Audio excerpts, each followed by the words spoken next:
how do you define Butch and Suni's status on the International Space Station? Yeah, it's interesting. We get a lot of terminology. I mean, they, you know, in my view, they were never really, they're never stuck or stranded. They always had a way to depart the space station. And to me, when somebody is stranded, there's a location where they cannot leave. And so they had Starliner as the vehicle that they could depart from for a period of time. Now the Crew 8 is their emergency return vehicle. And when Crew 9 gets there, that will be their vehicle. That will be their return vehicle for nominal and any emergency. So they're really a part of the expedition. They've transitioned from their role as Starliner test pilots, and now they're part of the expedition working day in and day out with Dana and her team. So. With intention, we put them through long-duration space station training a few years ago. And so they've finished all the same training that a normal expedition crew would do, fully qualified in all of the complex areas, spacewalks, robotics, et cetera.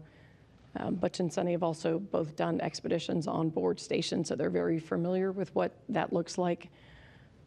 So we had them well prepared to move into this role. Really what we need to do now, we've been entirely focused this summer on understanding what is happening on orbit, trying to decide, can we bring the crew back or not? Once we decided uncrewed, now how do we safely get the vehicle undocked and landed at White Sands Space Harbor? I think what we need to do now is really lay out the overall plan, which we have not had time to do. We haven't, because the teams have been so focused on this flight, laying out that overall search strategy, the overall amount of work we've got to go do. And then when we do that, we'll have a better understanding of when can we certify the vehicle and when can we resume flights.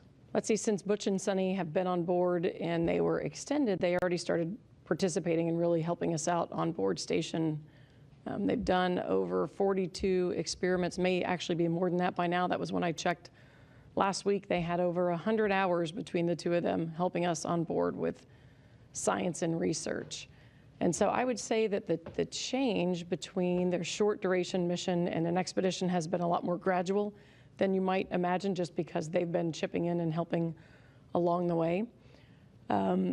They are doing, you know, the normal exercise regiments that have a high degree of both cardiovascular work as well as resistance training. So they're doing the standard amount that we have all crew members do at this point. You know, many parts of the flight went extremely well, and Starliner is a great spacecraft. We know that it performs well. The life support system's performing very well. In fact, we have extra oxygen. We're going to transfer over the next 24 hours or so about 20 pounds of oxygen to the International Space Station to use that oxygen. So many things on the vehicle are working really well. What we really need to go do is look at the things that didn't perform the way we expected. Like I talked about the helium leaks. Can we go fix those leaks, test those on the ground, and have confidence to move forward and fly again? And the same thing with the thrusters. We know the thrusters are working well when we don't command them in a manner that overheats them and gets the poppet to swell on the oxide. Many of the thrusters, we never saw any degradation at all, so we know that the thruster is a viable thruster. It's a good component. How then we then not overheat it?